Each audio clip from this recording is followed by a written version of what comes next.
আম্মাজিরা ওনাদের পরে কিতাব করতে আমার স্বর্ণের কথা। আর বোরকারে তো পুরো গোসল করা হয়েছে। বোরকা সবচেয়ে আকর্ষণীয় অঙ্গে ওরা বোরকা গিরে লাগালেছে কেউ লাগে আস্থা পাগল সৌরা আগুনের মতো লাগে।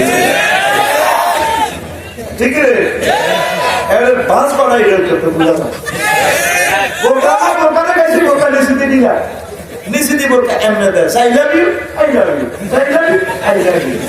তোমার কি রিক্তি করবো বাইরে যাবেন কথা কান্না করি যাবে। এই জন্য আল্লাহ প্রথমে ট্রাফিক সিগন্যাল বসাইছে চোখে, তারপরে বসাইছে বুকে। ওয়ালিয়া দাঁড়াবে না বেকুমুরিহীন না আলা জুলুমিহীন না, তাদের বুকের উপর যাতে মোটা কাপড় রাখে, উঁচু নিচু যাতে বোঝা না যায়, বডির ট্রান্সপারেন্স না হয়। দেখছি যে আল্লাহ কোন পুলিশ দিছে, আল্লাহ জানে তো এ সোনা গলিতে ইয়ে দি ব্যালেকে মালা দেবে বইলে সবকে দিয়ে দিছে পুলিশ। 2 নম্বরে দিয়ে দিছে কি